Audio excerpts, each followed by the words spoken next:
कौन सा प्रश्न लेगा? कहाँ तक हो गया?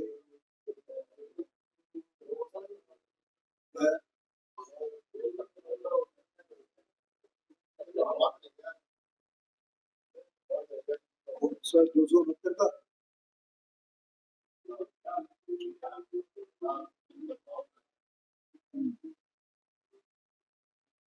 भावार्थ 269 का भावार्थ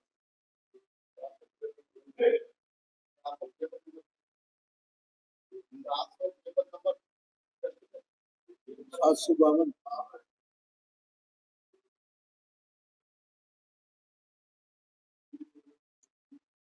269 नंबर का 269 ऊपर जो भावार्थ दिया है तो 752 पर वो चलेगा।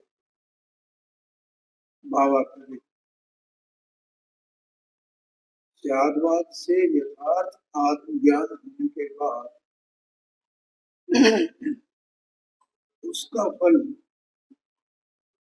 पूर्ण आत्मा का प्रकट होना। क्या कहा?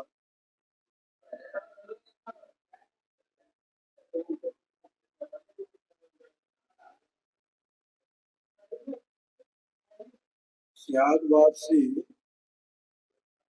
यथार्थ आत्मज्ञान होने के, मैंने स्याद्वाद किसका ज्ञान कराता है? स्याद्वाद का प्रयोजन कोई बाहर में अन्य पदार्थों को नहीं, बल्कि आत्मा का ज्ञान कराता है कि ये आत्मा किस प्रकार से नित्य अनित्य है, एक अनेक है, सत असत है, सत असत है। ये सब कौन ज्ञान कराता है? ये स्याद्वाद ज्ञान। और आत्मा अनंत गुण स्वरूप है, अनंत शक्ति, तो भी आत्मा ज्ञान मात्र भाव। ऐसा ही सब ज्ञान अनंत गुण वाला है, अनंत शक्ति वाला है, और इसका मतलब आत्मा अनंत है और आत्मा ज्ञान मात्र भाव है, माने आत्मा एक है, ऐसा ज्ञान कराता है शायद। तो जो जीव स्वयं ज्ञान आत्मा ज्ञान स्वरूप आत्मा स्वयं जो स्याद्वाद से अपने स्वरूप को ऐसा जान लेता है, स्याद्वाद से यथार्थ आत्म ज्ञान होने के बाद तो उसका फल क्या होगा? कि उसका फल पूर्ण आत्मा का प्रकट होना। तो पूरा आत्मा ज्ञान में व्यक्त हो जाता है, इसलिए आया कि नहीं है? ऐसा मैं अपने में परिपूर्ण हूँ, मैं अपने में अकेला हूँ, मैं नित्य हूँ, पर्याय इच्छा से अनित्य हूँ, मैं अनंत पर्यायों वाला, अनंत गुणों वाला हूँ, तो भी मैं एक ही हूँ। ऐसा पूरा ज्ञान हो गया ना उसे, तो उसका फल क्या हुआ? पूरा आत्मा जानने में आ पूरा भेदा, मतलब भेदा के स्वरूप जैसी वस्तु है, कल बताया था, जैसी वस्तु भेदाभेद स्वरूप है, आप स्वयं, क्योंकि आप ही तो जानने वाला है और अपने को ही जानने वाला है ना। शायदबाद का जो उपयोग है वो क्या है, क्या प्रयोजन है शायदबाद का? अपने को जानने का प्रयोजन है शायदबाद का, पर को जानने का नहीं है। लेकिन जब अपने को जानेगा तो पर जानने में आ जाता है कि ये पर है, तो पर को पर जानना यही आत्मा का स्वभाव है ना। क्या कर, आत्मा में ऐसी शक्ति है। और जानना माने मैंने क्या बताया है, क्यों ओम प्रकाश जी, जानना माने क्या?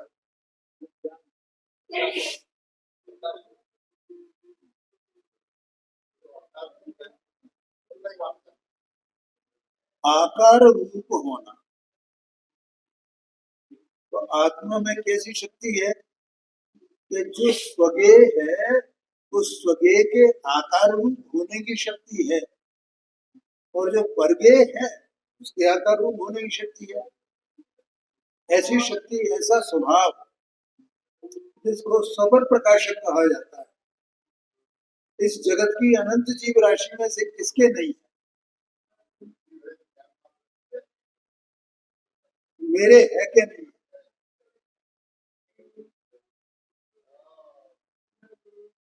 अभी है कि नहीं है? है? ऐसा है। वो शायदबाद का प्रयोजन अपने को जानने का है, उसमें पर की कोई मुख्यता नहीं है, लेकिन पर जानने में आ जाता है और परपने जानने में आता है। अज्ञान के पता ही नहीं चलता है, ये पर को जानता है, पर को जानता है, पर को, कोई कहता पर को नहीं जानना, पर को नहीं जानना, पर को नहीं जानना, पर को जानने से तो राग द्वेष होते हैं। अरे तुम आत्मा के स्वभाव का ही खंडन कर रहे हो, पर को नहीं जानना। इसका मतलब तुमने राग द्वेष और आत्मा के अंतर ही नहीं समझा है। आत्मा के स्वभाव, पर को नहीं जानना, पर को नहीं जानना, ये निश्चयवासी ऐसे ही मानता है। निश्चयवासी पर को नहीं जानता, है?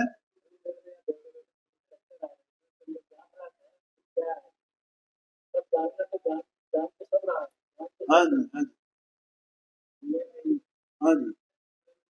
लेकिन जब अपने को जानेगा, अपने को प्रकाशित करेगा, तो ये मैं नहीं हूँ बाकी का। और ये जानना एक समय का इतना मात्र में नहीं, मैं जानने का घनपिंड हूँ कि जानने का एक समय मात्र में हूँ, वो जो कार्य हो रहा है।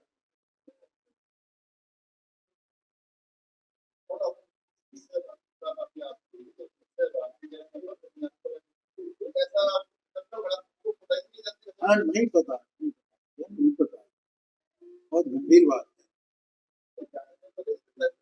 हाँ जी, ये जानता है ना अपना स्वभाव, अपना जो ज्ञान प्रकट है ज्ञानी का, वो ज्ञानी अपने ज्ञान में ऐसा जानता है कि ये जानना मेरा स्वभाव है, और ये स्वप्र प्रकाशक रूप है, ये स्वभाव, ये शक्ति, स्वभाव कहो कि शक्ति कहो, ऐसी मैं वस्तु हूँ। और उस ज्ञान में ये राग भी राग बने जानने में आया है। अगर वो जानने में नहीं आया तो वो ज्ञान क्या ज्ञान, वो अज्ञान है। अगर जानने में नहीं आए राग राग पने, राग राग पने जानने में आना चाहिए। तो राग राग पने जानने में आना चाहिए, उसी समय स्व स्वपने जानने में आना चाहिए ना। अगर स्व स्वपने जानने में नहीं आया है तो फिर वो राग, फिर वो राग में एक त्रुटि देखी। वो तो सबर प्रकाशक है, हर समय है। लेकिन कब, जब ये जाने अंदर, निर्णय करे, तो वो सबर प्रकाशक बना इसको प्रकट होता है, तब वो जानता है। और फिर वो एक ज्योति की तरह निरंतर, तो उसे कहीं कोई परेशानी, कोई परेशानी नहीं, जो है सब जान रहा है। अगर वो नहीं जाने है अपने को राग को अलग अलग। तो बोले फिर राग को अपना जाना का ना जो अनादिकाल से है, या फिर राग को अपने में मानेगा ही नहीं ना। दो बातें होंगी ना। क्या कहा? राग को या तो अपना मानेगा तो व्यवहारावासी, और अथवा तो राग मुझ में है ही नहीं तो निश्चयभाषी। मुझ में तो राग होता ही नहीं ना, मैं तो राग से रह दूं ना, मैं तो राग से रह दूं।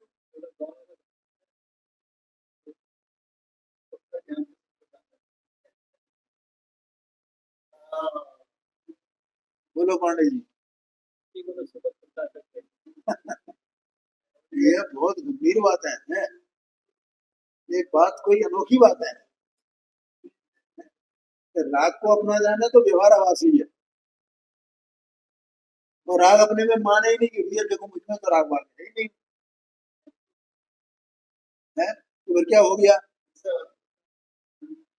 विषयवासी हो गया। तो मैं ये सिद्ध कर रहा हूँ कि ज्ञानी के स्वपर प्रकाशक ज्ञान प्रकट हो गया है। वो राग को राग बने और आपको आप बने निरंतर जानता है। वो तो ज्योति स्वरूप है बस।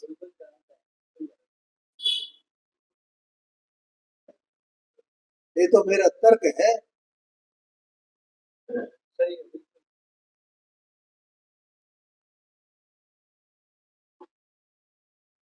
452 पेज समझ में आया ना। लेकिन राग है सो मैं नहीं हूँ, मैं हूँ सो राग नहीं है। ये सियाद बात है। आ गया समझ में?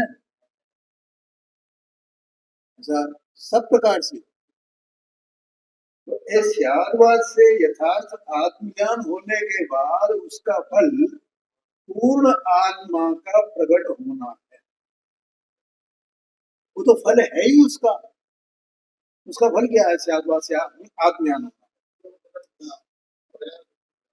जितना ये आगम है ना सियादवाद, सियादवाद से वो है ना। और देखो ये अपन कई बार बात कर चुके हैं कि आगम में जो भी कथन होता है ना, वो कथन एक बार में एक पक्ष को लेकर के, और दूसरा पक्ष उसमें गौण रहता है। दोनों पक्षों को एक साथ तो नहीं कहा जा सकता। ध्यान में आया? इसका नाम सियादवाद है। अब ऐसे उस आगम को जो जाने, आगम कभी कहेगा कि ये मतलब कि ये राग आत्मा है, आत्मा में राग होता है, आत्मा। और कहीं कहेगा राग आत्मा का है नहीं, आत्मा में राग होता ही नहीं।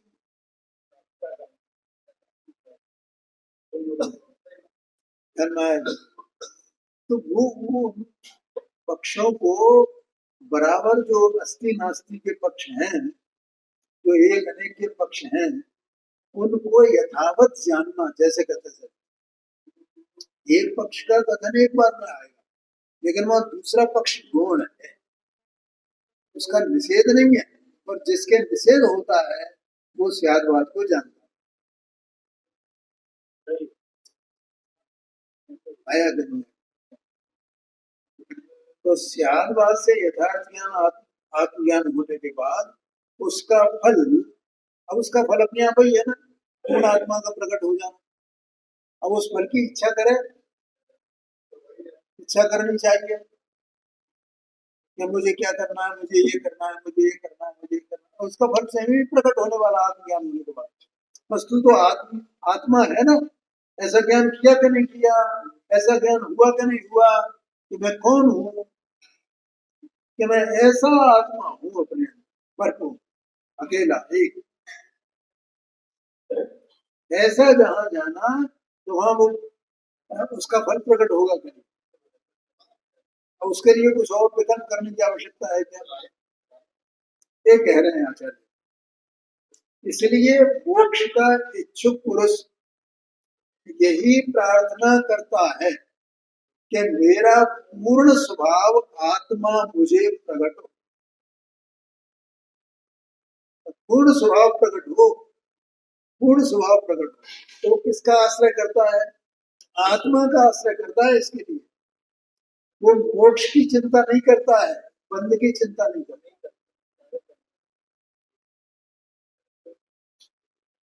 क्या कहा? मोक्ष की चाहना रखना भी ना एक मिथ्या दृष्टि है, जिसे मोक्ष की चाह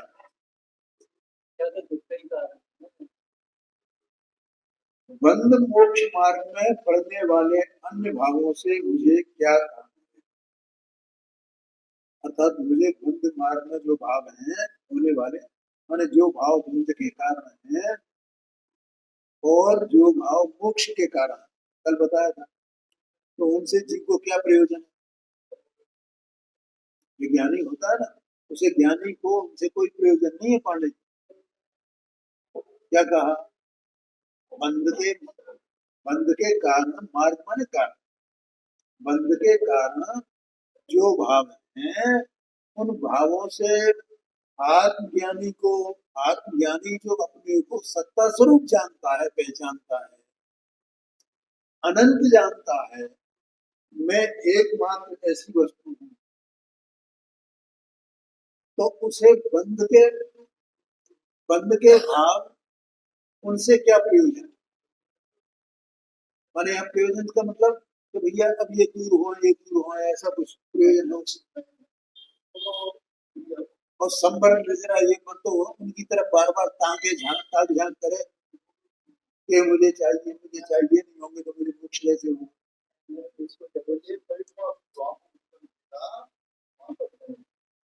ये बात, तो इसलिए उनसे मुझे क्या काम? आगे कहते हैं देखो, यद्यपि नयों के द्वारा आत्मा साधित होता है, तथापि यदि नयों पर ही दृष्टि रहे तो नयों में तो परस्पर विरोध भी है।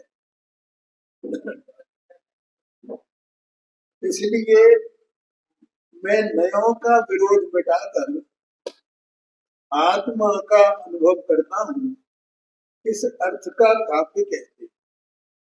ये पंडित साहब ने, जयचंद्र साहब जो इसके वचन का लिखने वाले है ना, उन्होंने ये लिखा है। क्या कहा?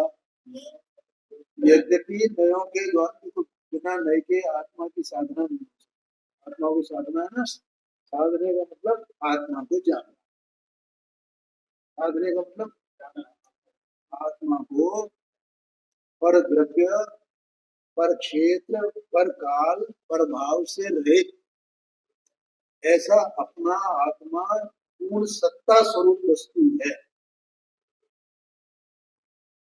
ठीक है, और वो द्रव्य पर्यायात्मक है कि नहीं है? ऐसा वो द्रव्य दोनों पर्याय, वो उसके जो भेद हैं, उन भेदों से आत्मा को पहचाना जाएगा ना। उसको आत्मा के जो द्रव्य गुण पर्याय, उसका द्रव्यपना क्या, गुणपना क्या, पर्यायपना क्या, ऐसे भेद से पहचाना जाएगा ना। तो उस भेद से आत्मा का कथन करना या पहचानना, ये भेद न है। ठीक है, और अभेदना क्या है कि ये तीनों का विकल्प छोड़ करके, भेद छोड़ करके इन तीनों के समुदाय रूप एक वस्तु है।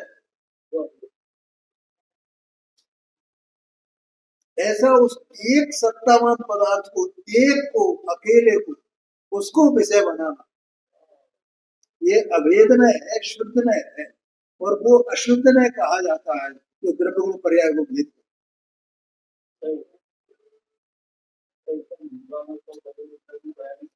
हाँ बिल्कुल,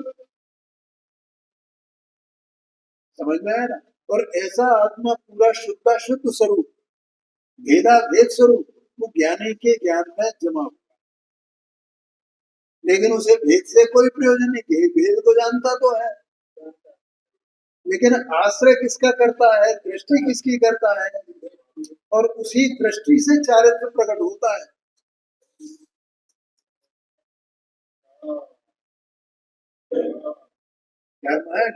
तो एक एक नए के विषय में परस्पर विरोध है, ये कहा, लेकिन तो भी वो नए का आश्रय न करे तो बोलो आत्मा जानने में कैसे, उसकी साधना कैसे हो?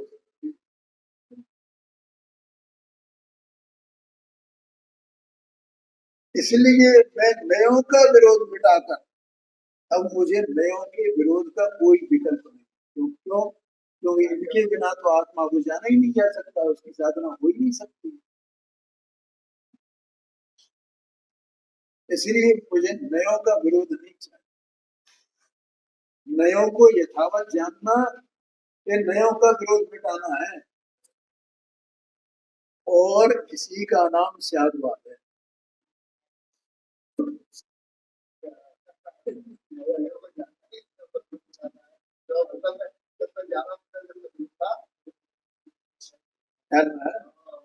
देखो आचार्य देव ने 4 नंबर का कलश रखा है। उभय नए, उभय माने दो, उभय नए विरोधी ध्वंसनी स्यात् पदान्ते जिन वचसे।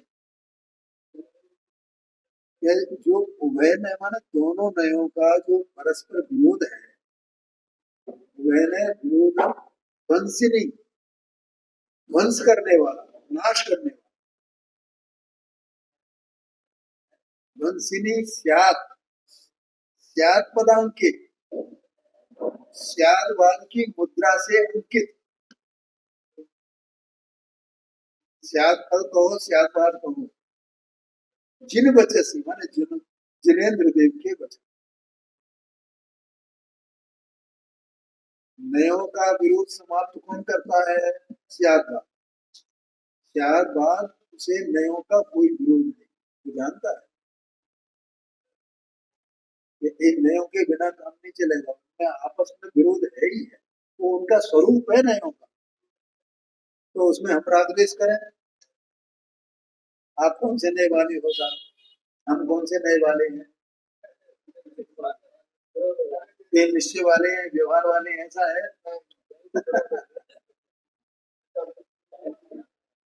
हाँ, अरे भैया बिल्कुल भी ऐसा नहीं है कि ये निश्चय वाले और ये व्यवहार वाले। कुछ गुरुदेव क्या कहते हैं, सब भगवान आत्मा, बोलेला भगवान, सब भगवान आत्मा। कायदा विरोध। हाँ जी, हाँ जी, हाँ जी। क्या है विरोध? सब अज्ञान का। अपने को भी अगर किसी का दूसरे का विरोध आ मतलब अपना अज्ञान है, ये समझ लो। ज्ञान में तो कोई विरोध है ही नहीं ना, है ना समझ। तो यहाँ देखो, इसलिए मैं नयों का विरोध मिटाकर आत्मा का अनुभव करता हूँ, इस अर्थ का कार्तिक है। अब एक एक मैं पढ़ता हूँ। इससे पहले एक पंडित साहब ने नाटक समय साहब ने ये स्यादवाद के संबंध में जो बातें कही हैं, वो जरा मैं आपको सुनानी चाहता हूँ।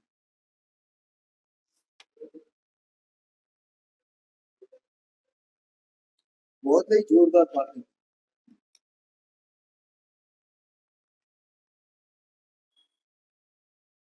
ये ऊपर वाला जो कलश है 269 नंबर का, इसके संबंध में है। आप लोग ध्यान से सुनना भैया है। जाल के एक हृदय में, इसमें नहीं है, आप तो सुनना बस। जाके हृदय में स्यादवाद साधना करत, शुद्ध आत्मा को अनुभव प्रकट भयो। पूर्ण आत्मा प्रकट हुआ है ना, जो स्यादवाद की साधना करने वाला, अर्थात स्यादवाद से आत्मा को सिद्ध करना, आत्मा हो जाना, ये स्यादवाद की साधना है। इसमें शब्द ऐसे ही है, पांडित जी क्या करें, क्या कहा? स्यादवाद की साधना माने अपन दोनों नयों की बातें समझ करके हमें आत्मा को जानना है।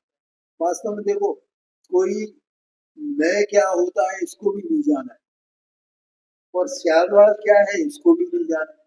तो भी आगम के अनुसार अस्थि नास्ति से एक अनेक से जैसे जैसे द्रव्यों पर्याय से जैसे जैसे कथन किए गए हैं आगम में, वैसे वैसे उनको पकड़ करके चलता जाए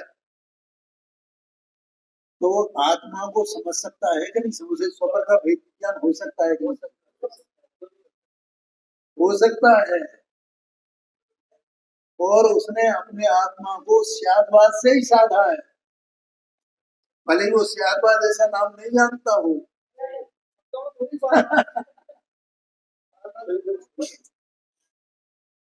आया समझ में?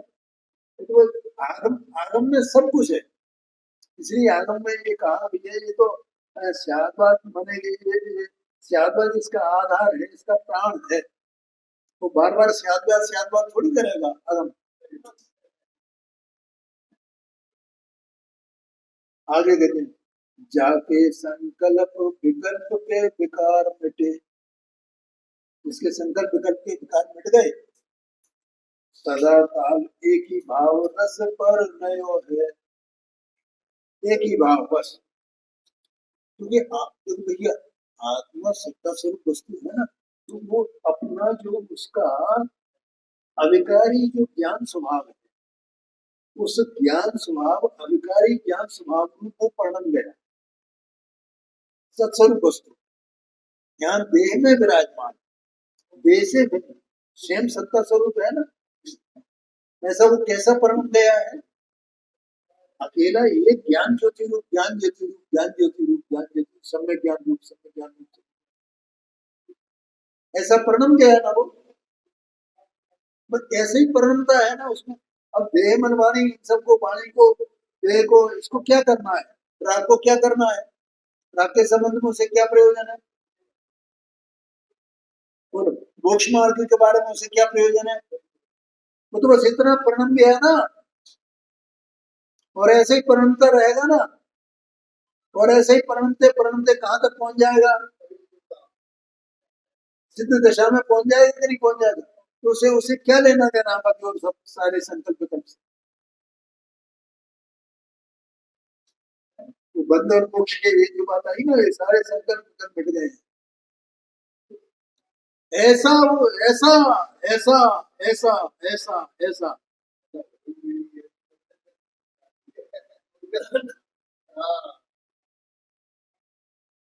अब वो ऐसा ही है। कर्म की उपाधि जन्य क्या है? ये उपाधि भाव कारण क्या है? वे भी होंगे कि नहीं होंगे? अब वो कहाँ खड़ा है? कि युद्ध में खड़ा हुआ है, तो क्या है? और अंदर क्या है? वो सम्यक ज्ञान ज्योति स्वरूप, सम्यक ज्ञान ज्योति स्वरूप, निराकुल निराकुल निराकुल निराकुल निराकुल निराकुल। कहाँ? अंदर। और बाहर से क्या दिख रहा है? वस्तु है ना, कर्म है ना, कर्म के उद्देश्य में ये सब भाव रहेंगे कि नहीं रहेंगे?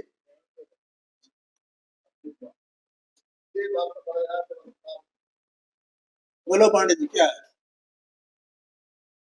ये सदा काल एक ही भाव रस पर नहीं हुआ है, सदा काल एक ही भाव रस पर नहीं हुआ है, ये अर्थ है इसका। वो सब उससे कोई विकल्प ही नहीं है, अभी नहीं है ना, हो गया ना उसका। मोक्ष के मोक्ष के कारण जो भाव है उनसे, अरे मैं तो ये हूं ना ऐसा, बस उसमें वो प्रकाशित हो रहा है ना, वो शांति से।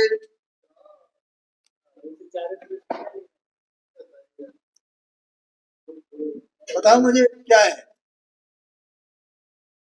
सूक्ष्म बात है, शांति समझने की बात है। अब उसको देखो बस, इसको वो एक ही भाव रस पर नहीं हुआ, एक ही भाव रस पर नहीं हुआ, कौन पर नया है? तो सत्स्वरूप वस्तु आत्मा अंदर में वस्तु, वो पर नया है, वो पर नया, वो पर। अच्छा ये तो युद्ध कर रहे हैं ना, ये तो फलाना कर रहे हैं ना, क्या कहा? ये तो अणुव्रत पाल रहे हैं ना, क्या है वो? ये तो महाव्रत पाल रहे हैं ना, वो क्या है?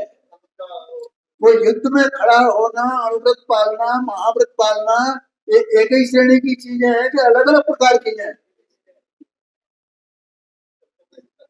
वहां क्या हुआ है? एक रस परिणय हुआ है, एक रस परिणय हुआ है, एक रस परिणय। क्या कहा? उसको देखो भैया, तो एक रस परिणय है।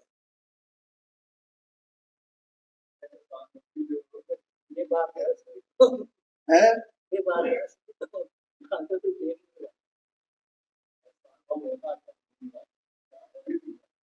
बोलो वाणी जी, अब ये तो भेद कर रहे हैं कि वो युद्ध में खड़ा हुआ है, ये अणुव्रत पाल रहा है, ये महाव्रत पाल रहा है, ये अलग अलग भेद हो गए ना। अरे भैया वो भेद कहो तो कहो, लेकिन अब उस स्वभाव को देखो अंदर में, एक रस पर नहीं है उसको देखो, तो ये सब एक ही जाति के हैं कि अलग अलग जाति के हैं?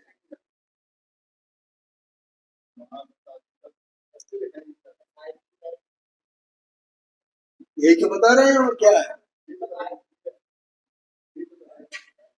अब बोलो जो उसको जिसको ये एक रस पर नहीं हो जिसको वो दिख रहा है, तो उसे इसका पक्षपात है क्या?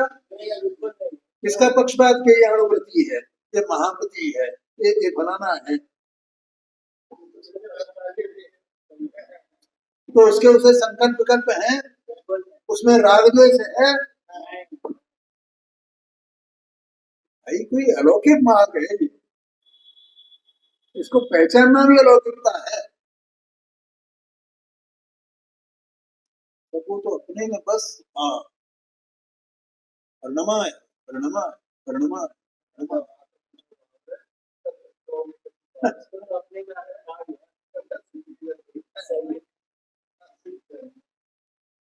क्यों भैया, क्या है, सुनिए बात होंगी।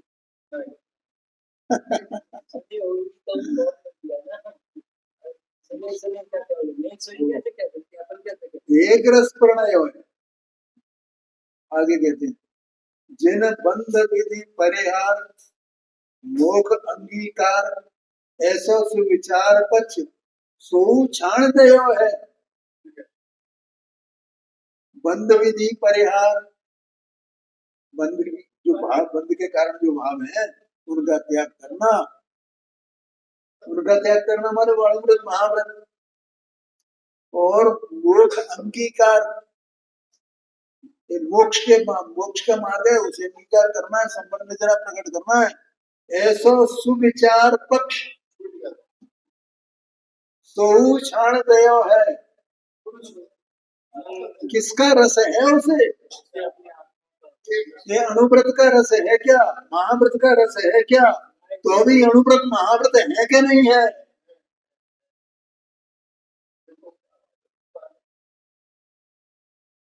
भैया इस मार्ग को समझना कोई अजब गजब बात,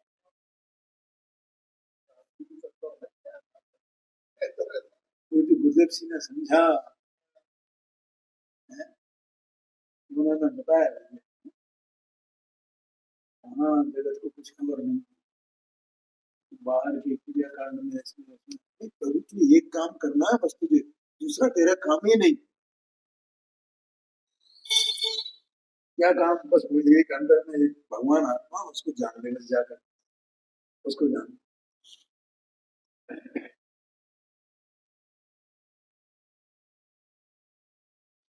देखो मैंने वो गाथा सुनाई थी ना मोक्ष पावन की, तच्चरुई सम्मतम, तुम देखे मुझे? तच्चरुई, तत्व की रुचि, तच्चरुई तत्व की रुचि सम्मतम, ये सम्यक दर्शन। सम्यक दर्शन कैसे होता है? आत्मा का उपयोग है ना, तो उपयोग वो आत्मा में ही है, आत्मा से कहीं बाहर तो है नहीं उपयोग। ये कल मैंने वो दृष्टांत देकर के बताया था इसका। हाँ, इसके द्रव्यगुण पर्याय कहाँ है? इसमें ही निमग्न है ना, इसके गुण, इसकी पर्याय, इसका द्रव्यगुण सब इसी में निमग्न है, तो बाहर है इधर उधर। ये आत्मा अंदर में असंख्यात प्रदेशी वस्तु देव और वाणी से भिन्न, बिल्कुल कर्मों से भिन्न ऐसी सत्स्वरूप वस्तु अंदर में है कि नहीं? तो उसके द्रव्यगुण पर्याय सब उसी में निमग्न है, आत्मा में ही निमग्न है, एक ही सत्ता में निमग्न है कि अलग अलग है? वे है क्या नहीं है? है तो अभी भी एक ही में निमग्न है ना, सब सुई में डूबे हो ना। जो द्रव्य है सोई गुण है, सो सोई पर्याय, जो पर्याय है सो गुण है, सो कोई द्रव्य है, कोई भेद है उनमें? तो अभी उनमें भेद है क्या नहीं है? गुण क्या है, पर्याय क्या है, द्रव्य क्या है।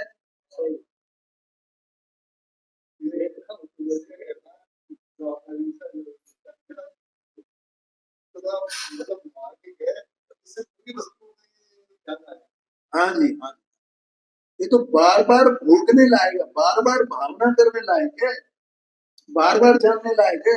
दिन भर बस इसी में बैठा रहे समाधि में, ये सामायिक हो जाएगा उसका। दिन भर बैठा रहे, मेरे द्रव्य गुण पर्याय क्या क्या है, ये सब मुझ में ही है, ये कहीं में घर में अंदर नहीं पड़े, नहीं बाहर मेरा कुछ है ही नहीं।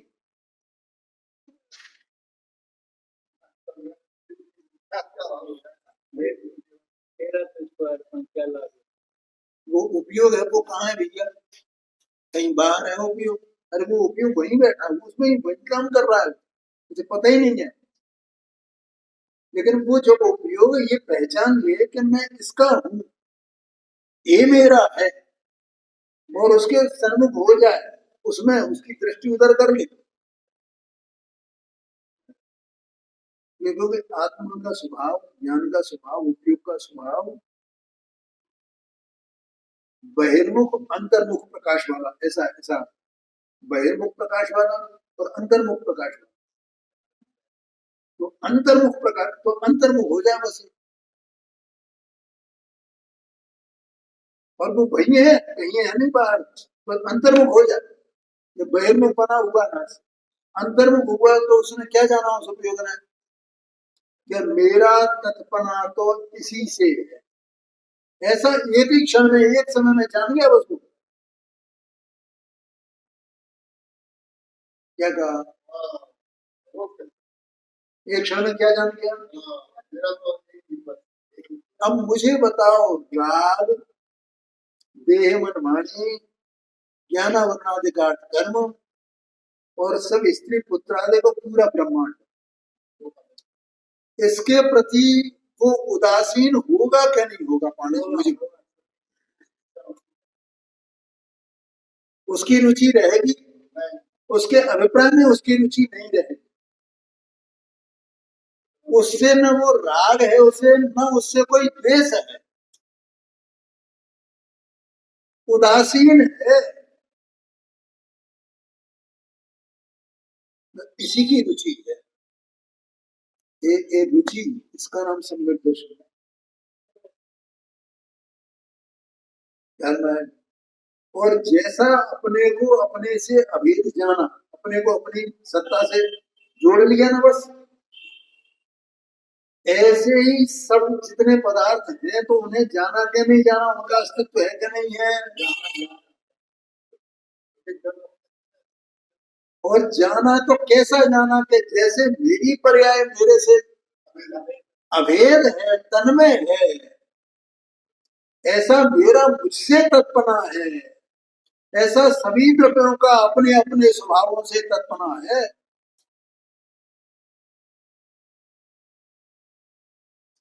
क्या कहा,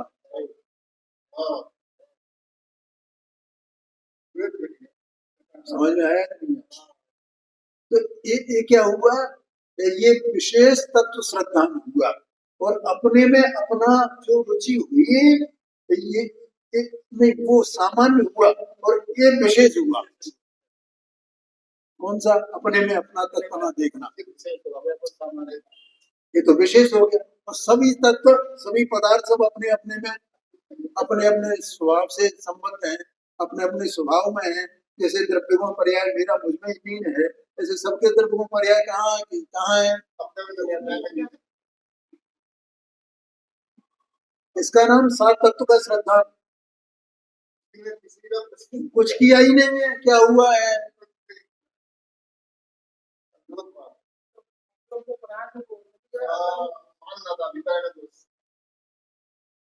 करना है, अब क्या हो गया, वही एक ही भाव रसपर नहीं हुआ है, एक ही भाव है ना, जो उपयोग का भाव सोई द्रव्य का भाव, जो द्रव्य का भाव सोई, अब पूरा सत्ता का एक ही भाव है, दूसरा भाव ही नहीं है, एक ही भाव रसपर नहीं हुआ है।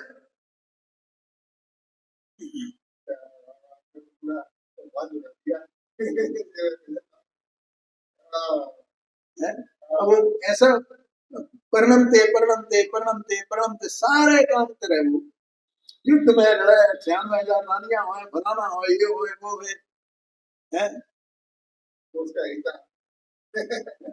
मरे हुए भाई को लेकर कंधे पे लेकर घूमता रहे 6 महीने तक तो भी को एक ही भाव रस पूर्ण है एक ही भाव रस पूर्ण है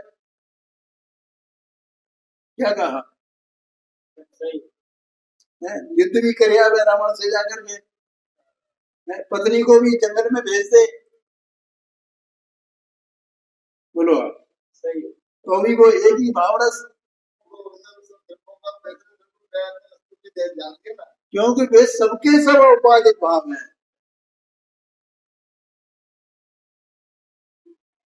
और फिर दीक्षा भी ले ले विरक्त भी हो जाए संसार से और दीक्षा लेकर के मोक्ष मार्ग भी हो जाए और मोक्ष प्राप्त करे 22 परिसर है 12 प्रकार के तप का आचरण हाँ हाँ एक ही भाव रस पर में हुआ ये समझना भैया ये है सम्यक दर्शन सम्यक ज्ञान सम्यक चारित्र ये है एक ही भाव रस पर में उसे सम्यक दर्शन क्या है सम्यक ज्ञान क्या है सम्यक चारित्र क्या है इन विकल्पों से भी क्या लेना देना है ये मोक्ष मार्ग मोक्ष के कारणों से क्या लेना देना है एक ही भाव रस पर में हुआ है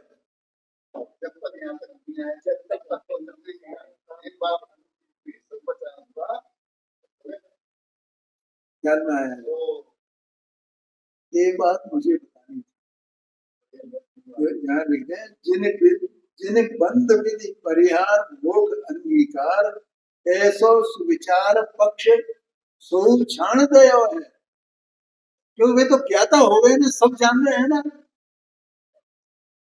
क्या कहा संयम भाव जगा उसके भी ज्ञाता है अणुव्रत धारण किए उसके भी ज्ञाता है महाव्रत दीक्षा लेने का भाव प्रकट हुआ ऐसा विकल्प आया उसके भी ज्ञाता है एक ही भाव रस प्रणय है आया क्या नहीं आया ऐसा उसका पक्ष का विचार छोड़ दिया है ताको ज्ञान महिमा उदोत दिन दिन प्रति उसके ज्ञान की महिमा दिन प्रतिदिन बढ़ती जाती है उद्योग करती जाती है उद्योग करती जाती है उद्योग करती है जी हाँ जी हाँ जी हाँ जी हाँ जी हाँ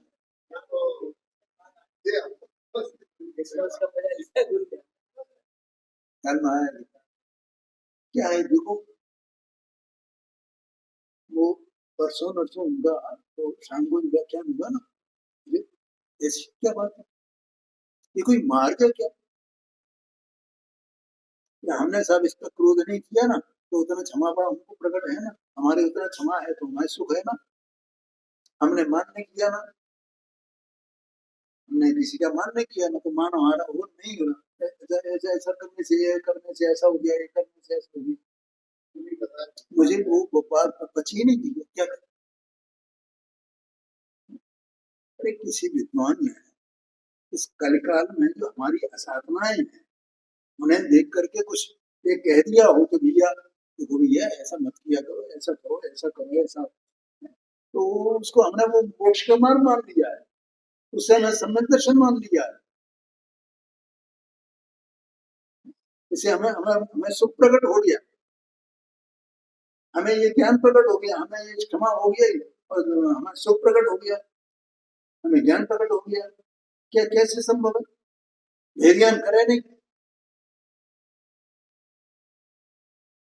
ये तो भेदियान का मार्ग है ना कुछ गुरुदेव सिंह क्यों कहते थे मतलब वो क्रिया के बारे में उन्हें बिल्कुल भी अच्छा नहीं क्रिया क्रिया से कैसे होगी जीव का कार्य जीव स्वयं करेगा मिलता है ना तत्वरुचि माने क्या तत्वरुचि कैसे होती है बता तो जीवन ने अपना कार्य स्वयं किया कि किसी का सहारा लिया बाद में किसी क्रिया का सहारा लिया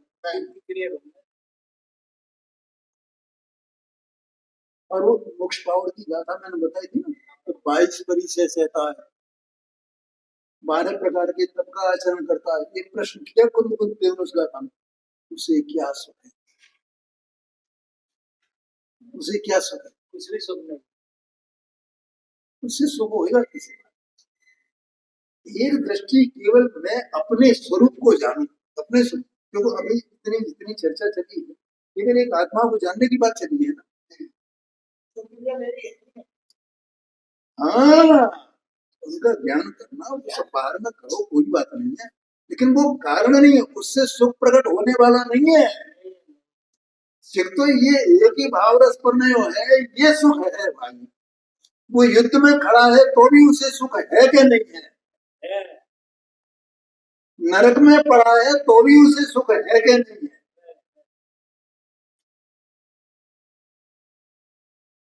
क्या कहा? ये सुख का मार्ग भी है, ये ज्ञान का। ताको ज्ञान महिमा उदोत दिन दिन प्रति, सोई भव सागर उलंघ। पार गए, वो पार गया है, वो पार ये मार्ग है। इस प्रकार से अपना समय भी हो गया पूरा, तो आगे ही चर्चा